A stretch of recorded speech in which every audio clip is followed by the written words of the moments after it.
Hello and welcome to the Garden of the Black Roses. This is fan fiction. These are the next chapters of the Ragnarok Online Fanfiction. Yeah. Let's get into it. Chapter 23. Everyone sat breathing hard, relieved that the troubles with Loki was over. John, Flora, and Phenomenon focused on healing Momo.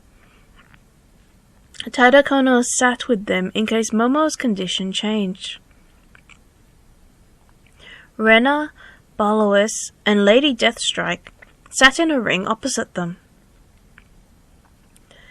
"I hope they're all right," Lady Deathstrike said softly. According to Tadakono, because he's resurrected Chibi so many times, he's developed a link to her. She's still alive. That means Mike would be too, since they went through the same doorway. But I'm worried about Izzy, Casey, and Lack. "They're alive," Barlois said firmly. "There's no way those three would disappear off the planet without a fight." Barlois closed his eyes and added, "Tia and Ia said that they're all right. None of the gods seem worried about their disappearance."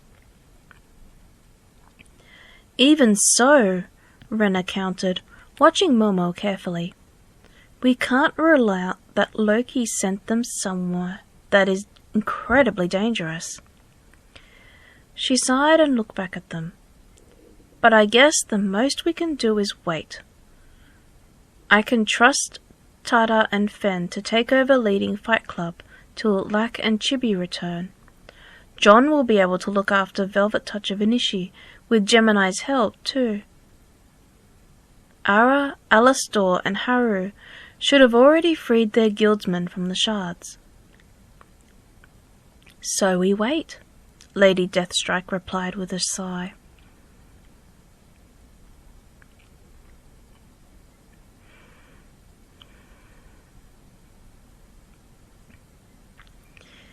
"I can't reach her," Chibi said, opening her eyes.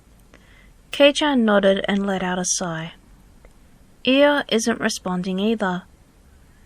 She glanced over at Iswal, who shook his head. "I wonder if our voices can really even reach the gods from here. Ia and Facetti could hear us at Loki's castle, but now, not even a whisper."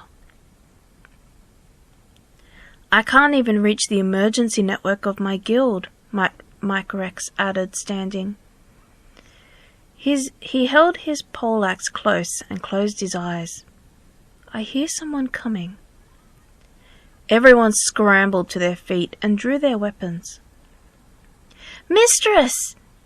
Chibi fell backwards as a green blur flew at her and wrapped its small arms around her. "Mistress Chibi, you're all right." "Flight?" Chibi felt dazed from hitting her head on the ground. Mike Rex picked Flight up off Chibi and held her tight so Chibi could get up. "If you're here, where's Lack?" She sat up and pressed a hand to the back of her head. "Right here," Lack said, offering her a hand. Chibi smiled and took it. He pulled her up and cast heal at the same time. "Flight led me here. I never knew your homunculus was so chatty." Flight made a face and folded her arms. "I didn't like the silence, and you weren't saying much either." Kei-chan and Iswal burst into laughter again from Flight's expression. "You two have changed," Iswal laughed, calming himself down. "You're closer than before." Lack placed a hand on Chibi's head and ruffled her hair. "Chibi's my little sister. How could we not be close?" Kei-chan raised an eyebrow. "Not true sister, but feels like it." His expression became serious. "Jokes aside, we need to find a way back to Rune Midgard. From walking around this place, I can tell. We aren't in Rune Midgard anymore. I'm not sure if this is part of the outer world or something. Nameless Island is a part of Rune Midgard, Chibi informed him. She took out Azoth and knelt down. She drew a rough outline of the landmass of Rune Midgard. This is where we all live, right? She attached to the landmass known lands of the outer world. And these are the lands of Hugel, Rachel, Ironbeck, Ironbrock, that lay beyond Juno. She drew a few islands near the landmass of Rune Midgard. These are the islands of Islud and Biblan. Finally, she drew an island near the divide between Rune Midgard and the outer lands. This is Nameless Island. It's not usually shown on the maps of Rune Midgard because of the cursed monastery. The gods felt that Nameless Island was better off left alone. They sealed away any route leading to and from this island. Lack placed a hand on her shoulder and narrowed his eyes at her. Chibi gave him a nervous smile. She could feel his anger rising slightly. Iswal and Microrex backed away a little, leaving a noticeable gap between them and Lack.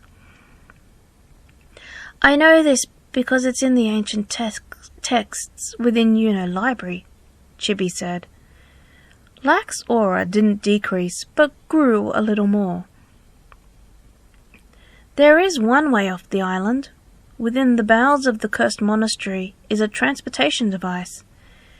It used to be used by the inhabitants of this island to go from here to Freya's temple in Rachel. Lack looked at her. He knew there was more she wasn't saying. Chibi's eyes were downcast. I don't know if it's still there.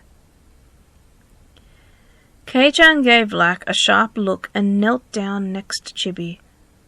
I was wondering the same thing. Would the transportation device return after being used? We used it the last time to get out of here. You've been here before? Microrex asked. Lack gave him a mildly dirty look before he sat down next to Chibi. Both of you? Chibi nodded and glanced sideways at Lack, slightly scared of what she'd find. He gave her a small smile, and she perked up a little, not feeling his angry aura anymore. I came with Kei-chan to find some materials so she could attain the 4 elemental katars. We felt that having elemental katars would expand her ability a bit more. Using poison element doesn't always work, especially against those of the undead race. We got trapped after our boat capsized in a freak storm, just after we landed here. Kei-chan sighed and looked up at Iswal. It was before we got engaged. I asked Chibi for her help because I knew that she knew the area.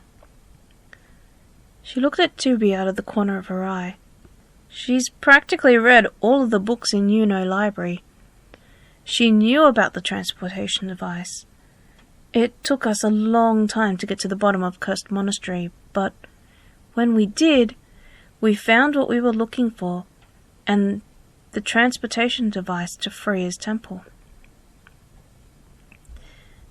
Then we have no choice but to get to the bottom of Cursed Monastery and see if it's there, Microrex replied, extending his hand out to Kei-chan and Chibi, helping them up. Not much else we can do. Kei-chan and Chibi nodded in agreement, and they all set off towards Cursed Monastery. Kei-chan slowed her pace to match Lack's and whispered, What's wrong? You really scared her, you know. When you two used to travel together? He asked, looking at Chibi's back as she walked between Iswal and Microrex. Did she used to hide things from you? Like information you should know, or things that she knows you'd protest against? All the time, Chibi replied. Kei-chan replied, switching her jaws from her triple critical to raging blaze. But I never forced her to tell me like you did earlier. There's a reason why Chibi doesn't say anything. Most of it is from her phobia of everyone disappearing on her. When you and she created Chronic Future Guild, something happened back then that caused everyone to disappear. She's always afraid now that if she says something to anyone close to her, that it might make them go away. She doesn't realize that not saying anything can have that effect as well. Haven't you noticed that if you ask her a direct question, she'll answer you properly? A phobia? Lack mused, watching Chibi laugh at something Iswal had said to her. She doesn't look like she has one. She's always so relaxed when she speaks to people. People with phobias hide them, Kei-chan replied. She tightened the katars and stabbed the air with her right to test them. If you want proof, she hasn't told you about the monsters inside Cursed Monastery. I don't know if that's because she believes you can defeat them without pre-warning, or if she can see. I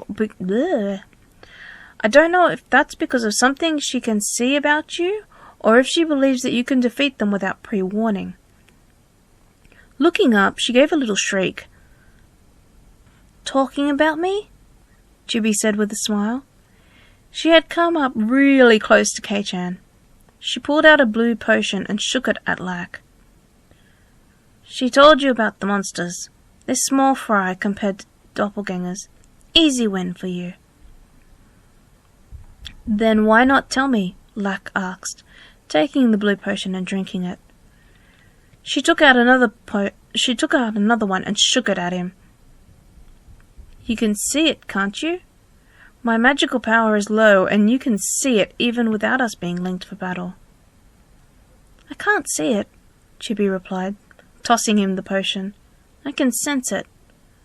Being with you for so long now, I can tell when you've been weakened in some way. Since my leaf was able to speak when you got to us, your spiritual power was still fairly high, as would your life power. But I could feel that you were hiding something by getting angry at me. So I assume it had to be your magical power, since my leaf can neither heal nor be affected by that. Mikerex and Iswal joined them, and Chibi took everyone's hands. She murmured softly to herself, then looked around. What are you doing? Mikerex asked, feeling a tingle flow over his body. I'll be support, but I expect you guys to be aware that I won't be able to hold out a long time if we get into a long battle. She glanced at Lack. Because of holy magic. She looked around. Jeez. The monsters of Cursed Monastery may be small fry, but you're all low in life and magical power. She handed potions out to everyone. You aren't going to pitch them? Kei-chan asked after drinking her own. And what do you mean by because of holy magic? You saw them, Chibi replied, feeling satisfied that they were all restored. The guardians of Thanatos. Because my spiritual power is mainly demonic in nature, at this moment, holy magic affects me badly. Healing, or anything to do with holy magic, hurts me physically. The potions I pitch contain holy magic. To retain enough life power to withstand supporting you all in battle, I'll give you potions instead when I don't need to pitch them. Lack realized what Kei-chan said was true. Chibi answers questions without leaving things out. Asking her to explain gives her the option to leave things out that she feels he didn't need to know. He sighed and asked, "What sort of monsters are we talking about?" It was obvious to him what she had left out in her response, though. "Mainly beholders, agavs, and echios." Echoes, echios.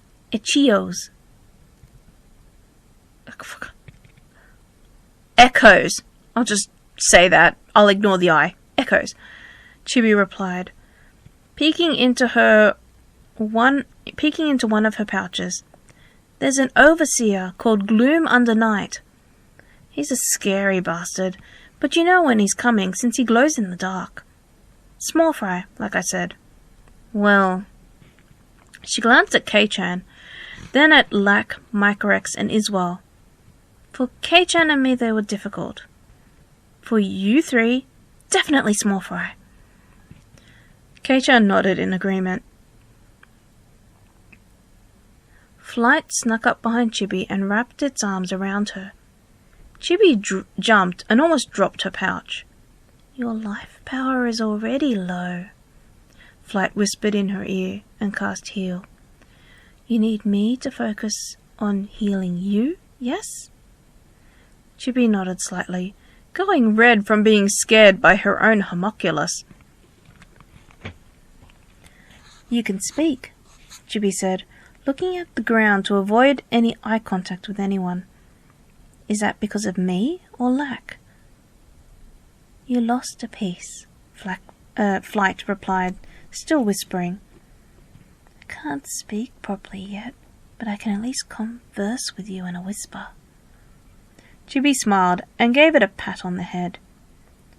"You just have sorrow, despair, and agony left. As long as you don't affect your spiritual power by doing anything really bad, you will return to normal soon."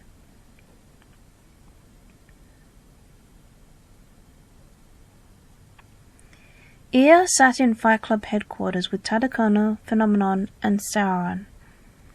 The three were overseeing repairs and had asked Ia to visit. Tadakono rested his head on the palm of his hands, lost in thought. Phenomenon was writing down notes from the meeting, and Sauron was looking at a stack of paperwork to be done. "What did you want to talk to me about?" Ia asked. "I don't think you asked me to come for a social visit." "It's been almost a month now since Lack and Chibi disappeared through separate gates in Loki's castle. Are they really still alive?" Tadakono asked slowly.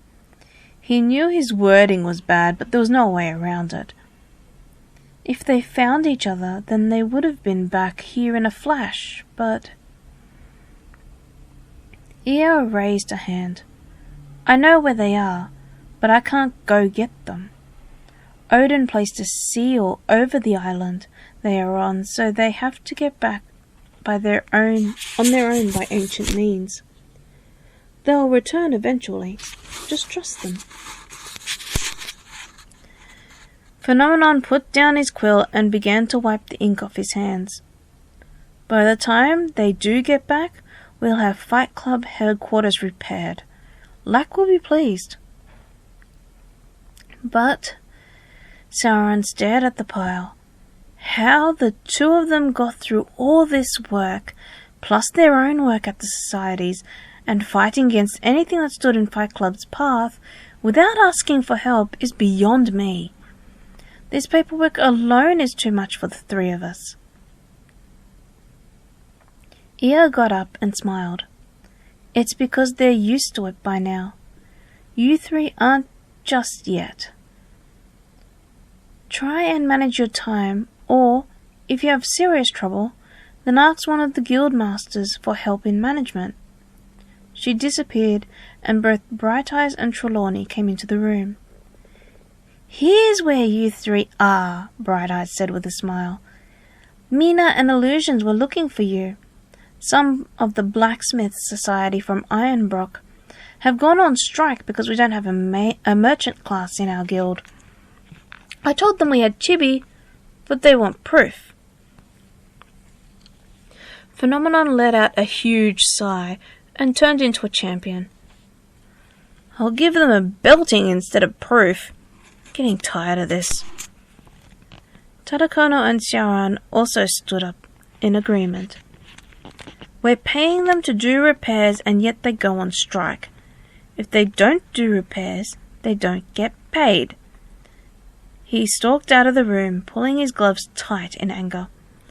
Everyone followed him out to where the Blacksmith Society had gathered.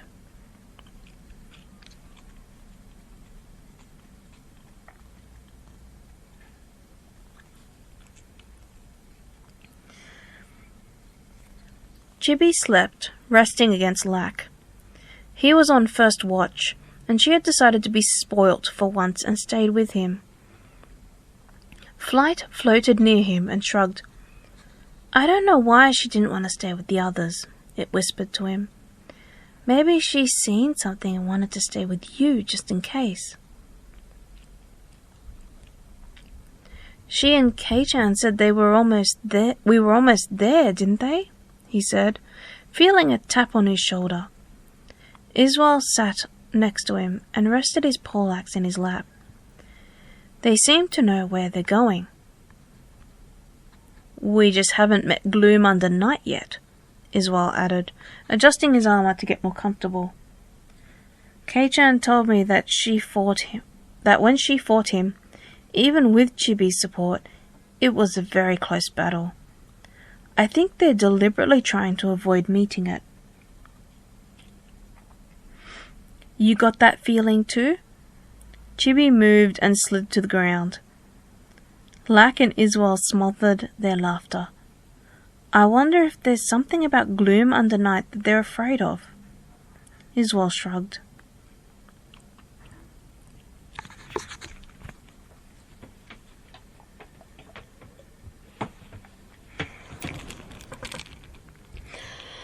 I feel much better, Phenomenon said, stretching. I haven't had such a good workout in a long time. He faced the pile of blacksmiths and whitesmiths with his hands on his hips. I don't care if you want proof that we have a merchant class in our guild. I don't even care if you have to work your asses to the bone to get this done by the agreed date.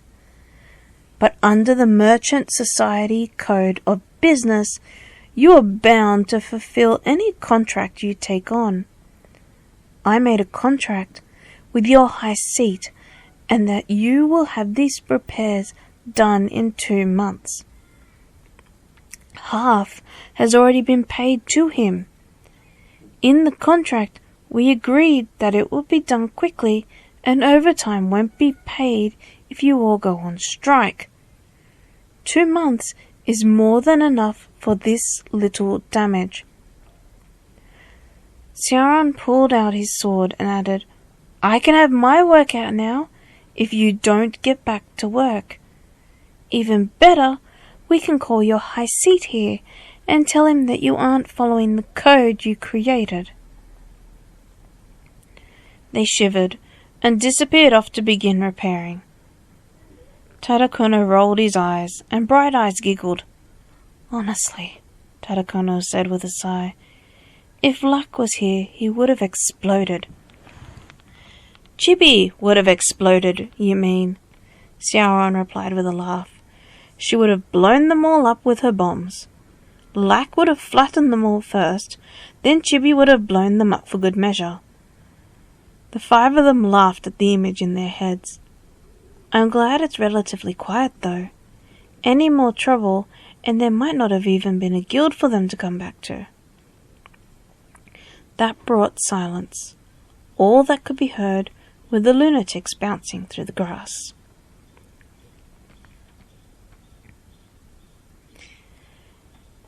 Kei-chan woke up to find she was alone with Mike Rex. Peeking out, she saw Chibi sleeping with her back against Lack's, her pouch open next to her on the ground. Iswell sat next to Lack. All 3 looked pretty worn out. Chibi's leaf busily hovered near Chibi, healing her. She walked up to them and sat next to Iswell. What happened to you 3? We met gloom under night, he replied after a long silence. He looked at Lack and noticed he was asleep as well. Chibi is really good at supporting, but I think because we were both using our magical power fast, that she had trouble trying to heal both life and magical power at the same speed. Lack didn't get any sleep prior to being attacked either. He noticed Microrex come out and look at the two before settling near them. Should we wait till they wake up? Or wake them up now? Or carry them while they sleep? Microrex leaned back and touched Chibi's cheek. She's cold. She'll probably sleep for quite a while. Iswal and Kei-chan stared at him strangely. Even though we aren't married anymore, I still know what she's like. I think that question should more be directed at Lack. I'll query Chibi, since she's pretty light. Kei-chan poked Lack in the side. He didn't move, even a hair. Iswal sighed. I'll carry Lack.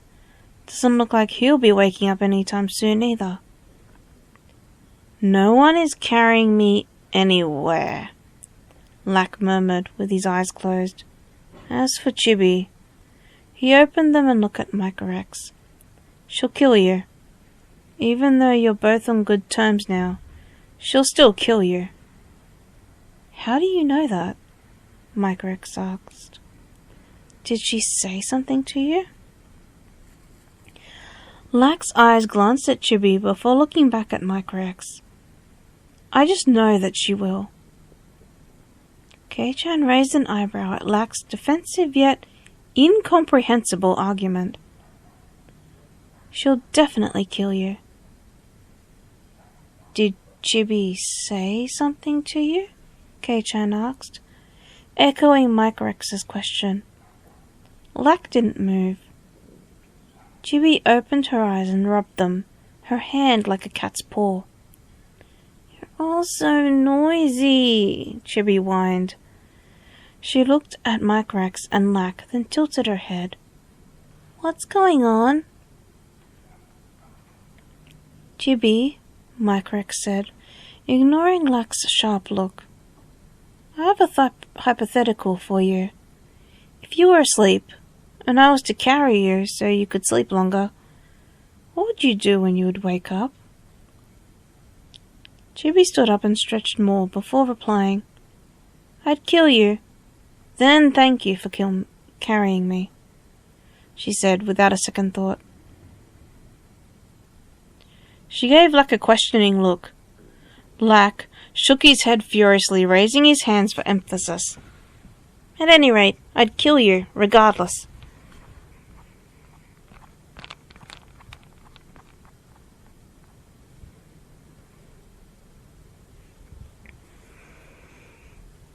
Chapter 24. They walked through the corridors, their pace quickening. Iswal and Kei-chan could feel the mounting tension between Lack and Microrex. Chibi and Flight walked ahead of everyone, her sword in her hand ready for anything. She didn't even think about it, Microrex murmured angrily. Why can't you tell me why she'd kill me? Because there's nothing you can do to correct it, Lack replied with a level voice. In addition, she'd kill me if I told you. That's a side of Chibi I never want to see again. He gave a small growl and added, Why don't you ask her instead of trying to get it out of me? Because I don't want to see her angry side either, Microrex replied. She's scary when she's angry. And with those pieces of Thanatos, getting her angry is the last thing I should do. Iswal and Kei-chan looked at each other. With a small nod, they caught up with Chibi.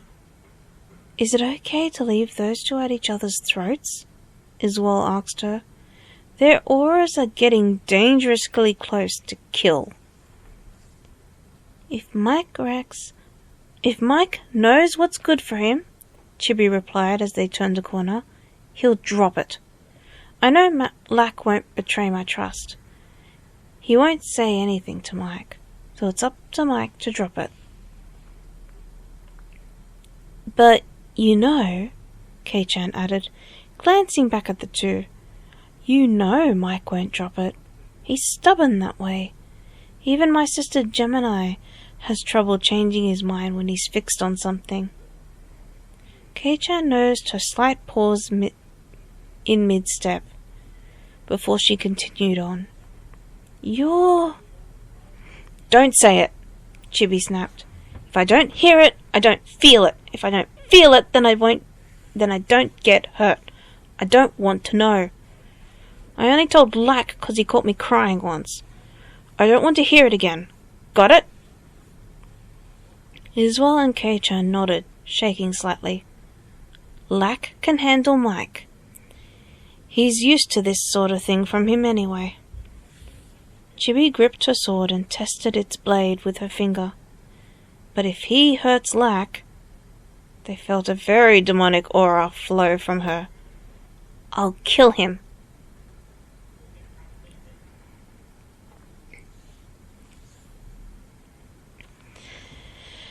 Yukiko looked at a piece of paper and then up to a pair of large metal doors.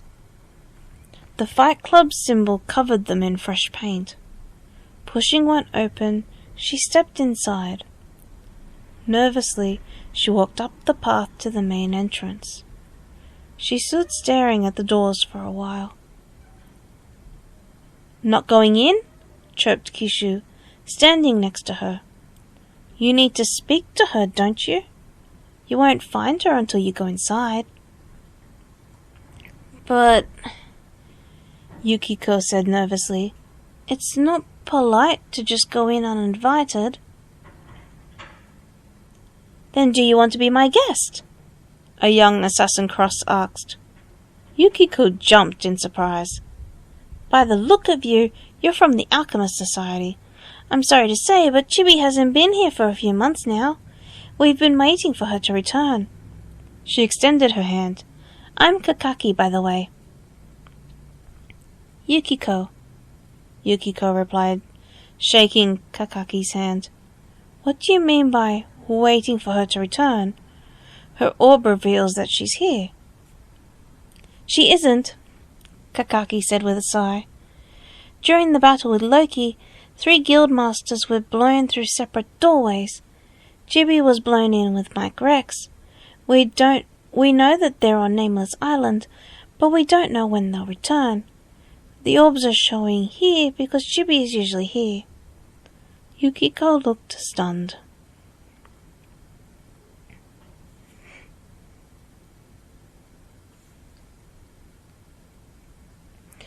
Just drop it already! Chibi growled, brandishing her sword at Mike Rex. Her demonic aura increasing. Lack stood behind her, with a red handprint on his face.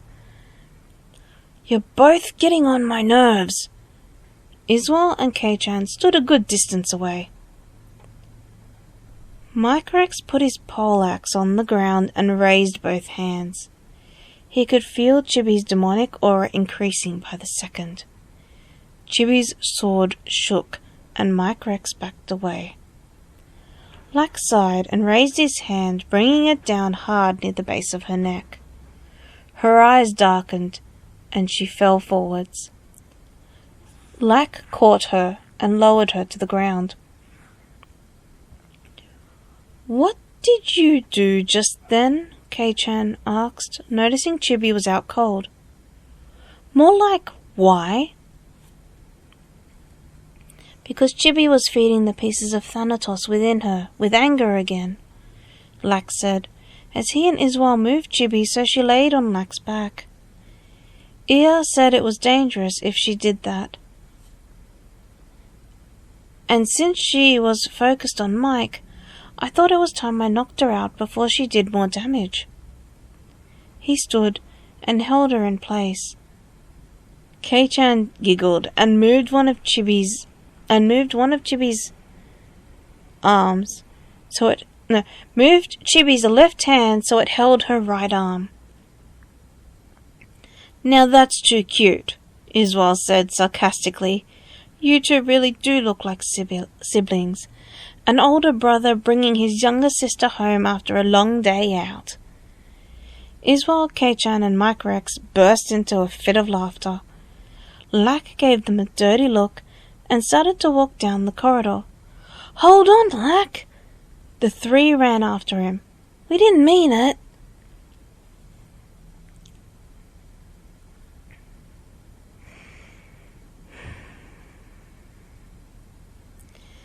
Sharon slid his sword into its sheath as a heap of blacksmiths fell to the ground. "Do we have to go through this every single time?" "Do the work you're supposed to do!" Stepping inside, he came face to face with a whitesmith. The badge on his chest revealed he was the current high seat. They're really pushing the limit. "It's because Fight Club is so strong," he replied with a sigh. "I'll oversee their work and make sure it gets done. They're doing overtime that the society isn't getting paid for. I'll make sure they do a proper job." "I'll leave it in your hands, Kei," Shaoran replied, walking off towards Lack's study, where Phenomenon and Tadakono were waiting for him. The thought of the mountain of paperwork that awaited depressed him. Tadakono looked up at Shaoran, who walked into the room. "They're working now?" he asked, handing Shaoran a report that Ferrari Sin handed in on Loki's castle. "Kei's watching them," Shaoran replied, taking it and finding a comfortable spot to sit. "I'm glad that we can get through the usual stuff faster now, but these reports are time-consuming." "I know what you mean," Phenomenon replied, after reading the 10th report on guild expenditure. "A lot of these are repetitive. I was looking over the old files, and Lack has highlighted important parts or changes in repetitive reports.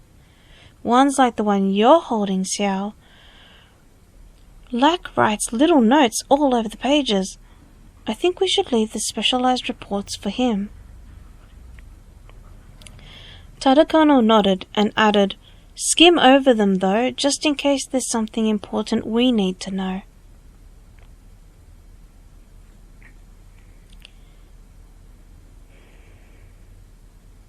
Kei-chan touched the transportation device and waited.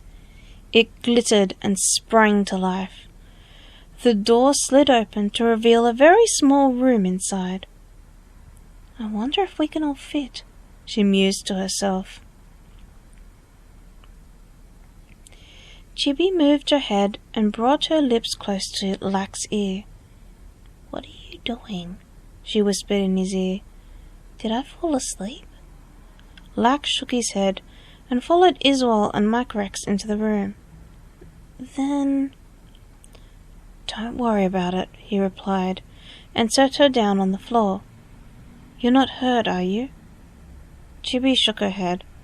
"Then don't worry about what happened." She blinked and looked at him with glazed eyes. "Just rest. You're still out of it." Kei-chan tapped at the controls near the door.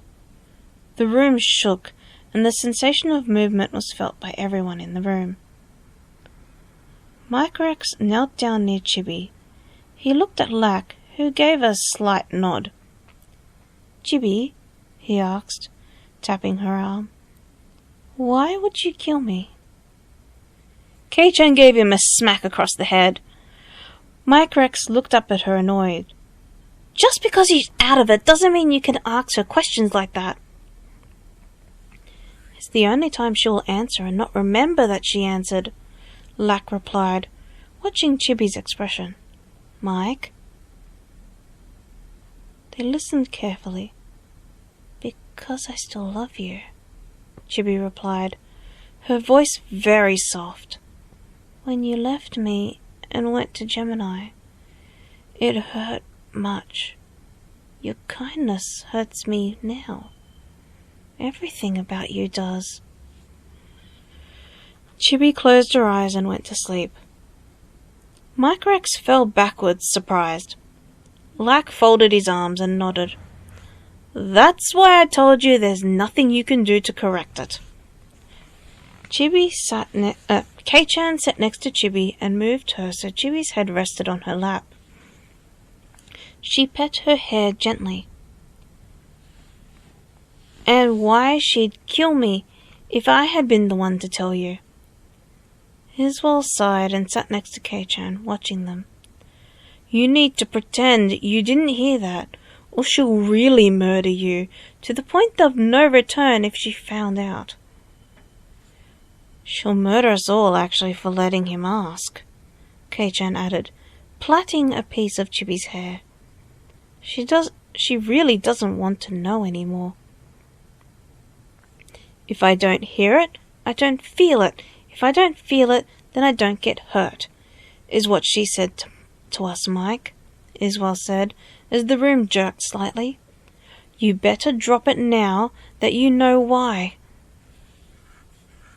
Micrex nodded and looked at Chibi's peaceful expression.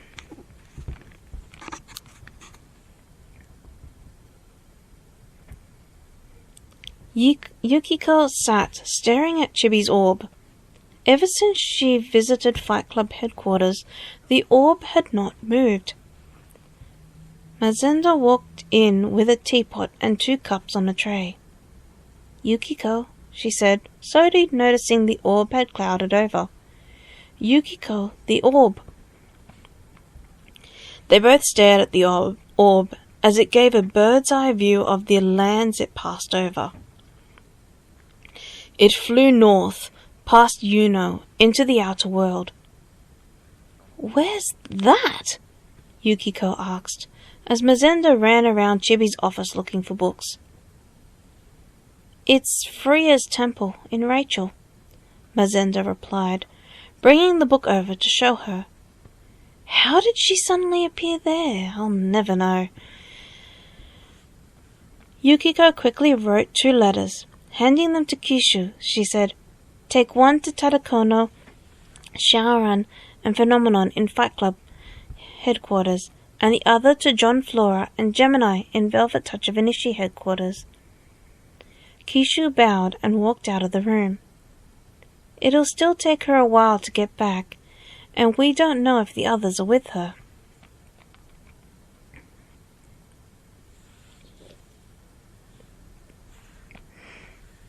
Tadakono looked up to see Kakaki and a red leaf at the door. Flight. Or not. It's Kishu, isn't it? The leaf nodded and handed him the note from Yukiko. Phenomenon and Shaoran came over to read over to Tadakono's shoulders. Chibi's in Rachel?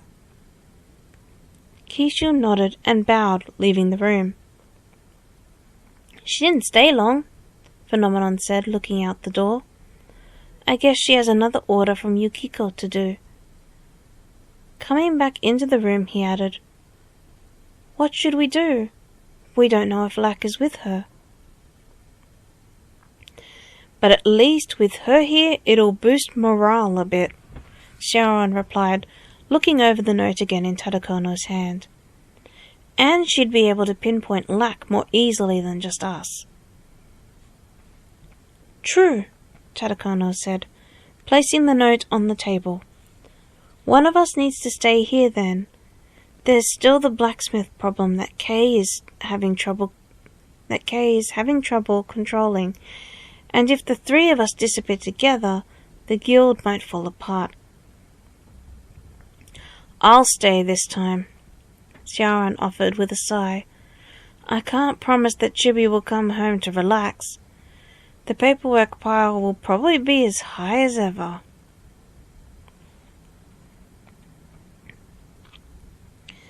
Welcome to the Rachel airship. Chibi showed her insignia and winked at Kei-chan. They both went aboard for free.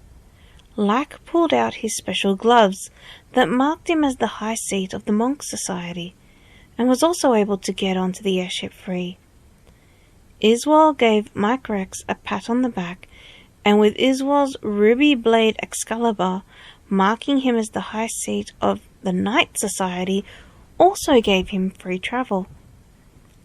Lack tucked the gloves away quickly. He hated being challenged constantly because of them. Chibi poked him in the side and smiled.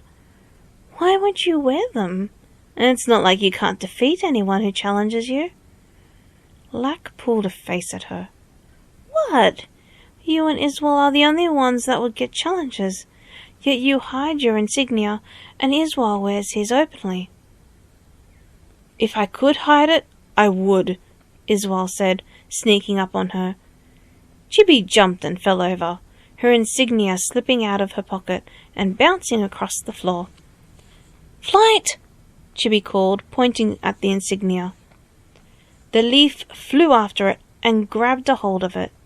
She placed it in the little backpack Chibi had made for her and flew back. "I'm glad I don't get challenged. For some reason, people underestimate an alchemist's power." "I'm glad you don't get challenged either," Lack murmured, helping her up. "It'd be a constant worry for me if you did." Chibi stared at him, somewhat annoyed.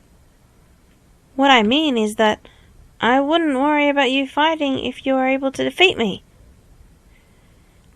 "That wouldn't happen in a million years," Chibi replied, looking away. "You've always been, and will always be, much stronger than me." She sat down and leaned back against the wall. "No matter how much I do, I can never defeat you if we were to fight seriously against each other." Lack leaned against her and smiled. "I guess." Iswal, Kei-chan, and Micrex sat nearby in a small circle. "They really do look like siblings now," Micrex said, noticing Chibi and Lack had fallen asleep. "I don't know why, but it seems strange that they don't end up with each other." "As in love?" Kei-chan asked with a giggle. "They aren't attracted to each other in that way. And besides..." Micrex knew why she trailed off. "But I know what you mean. Their traits are similar. Chibi is overprotective of him too. Just watch." Kei-chan quietly pulled out Lack's insignia gloves and replaced them with the ones he was wearing. Lack moved slightly, causing Kei-chan to freeze on the spot. Iswal dragged her back and laughed quietly. "He's going to be really angry when you find out you did that." "But it'll be fun, won't it?" Kei-chan replied with a cheeky grin. "Besides, I'm getting bored just watching those two get all close like siblings."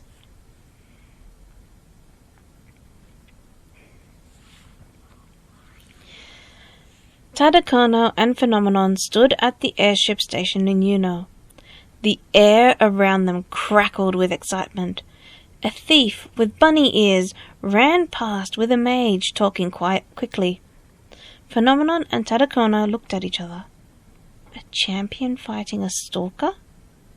Tadakono asked as the platform shook. "Not that uncommon, is it?" He snagged a passing assassin by the scarf and asked, "What's going on?" "That hurt, you know!" she yelled at him, and froze when she saw the Fight Club symbol tattooed on the left side of his neck. Settling her scarf around her neck so it was comfortable again, she added, "It's a challenge to a high seat. It's the best entertainment we've had in Yuno this month." She darted off into the crowd. Tadakono and Phenomenon made their way through the crowd towards the fight. They smiled at each other when they heard two familiar voices. "Enough!" Chibi stood between Lack and another challenger. "Can't you see he doesn't want to fight anymore? All we've had are challenges since we set foot in Yuno. Lack placed a hand on Chibi's shoulder. It's alright, Chibs. Just keep an eye on my life and magical power. With a sigh, he threw spears at his opponent, who was instantly defeated. This is just so tedious. Chibi shook with anger. It's not right. Lack looked at her, his eyes widening. It's not all right.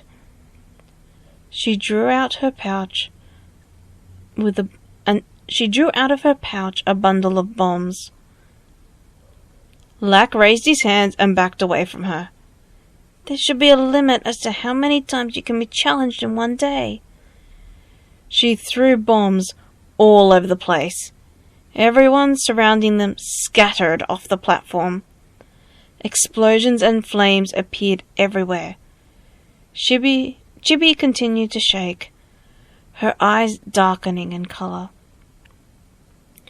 Lack cautiously came close and knocked her out once more. He knelt down and whispered, Thank you for driving them away, even if you did lose control again. He stared at Kei-chan, Iswell and Mike Rex.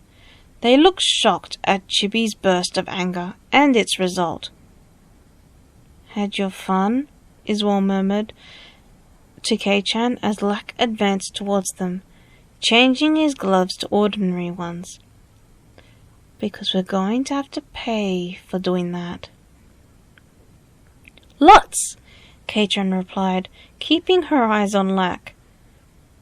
But I didn't expect it to, well, explode like that over people challenging him. Lack's aura strengthened, letting them know he was incredibly angry. But I think this is going to hurt. Tadakono and Phenomenon crouched near Chibi.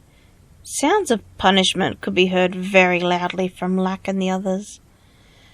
Tadakono sighed and helped Phenomenon get Chibi onto his back so he could carry her. Chibi mumbled something incomprehensible before settling into a deep sleep. Lack took in a deep breath and relaxed. Noticing Tadakono and Phenomenon, he came up and gripped hands with both of them. Sleeping Beauty seems to be all right, Phenomenon said to him, noticing Lack's concern. She just said something a while ago, but I didn't catch it.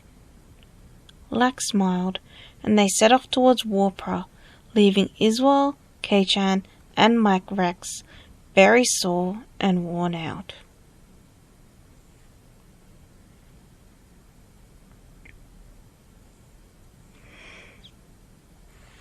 And that's it. I'm actually getting very sleepy. I've been recording these after night duty, so I'm usually very tired. And I'm glad I'm just reading and not what's it called? Writing or editing. Well, I'm sort of editing, changing things here and there. But yeah. Like, comment, and subscribe to my channel. Give me ideas, suggestions. I mean, even with the games that I play, if you have any suggestions on games that you'd like me to try and preview, I will. I also have been thinking about, because I've got 4. Let me check. I think it's 4. Pretty sure it's 4. 4 games, like 4 perpetual open world games that I play. That's 5. So, Force of Nature, Raft, Terraria, Subnautica, and Stardew Valley. Although Stardew Valley isn't exactly open world, but it is like an ongoing type game.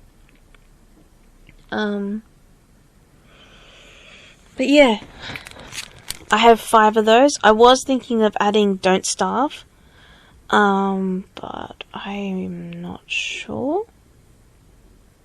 I am going to preview Don't Starve at some point, and I'm going to preview Oxygen Not Included at some point.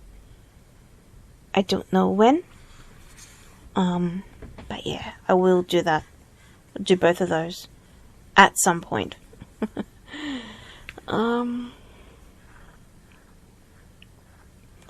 Yeah, I will see you in the next one. And as always, let your imagination grow wild. Bye for now.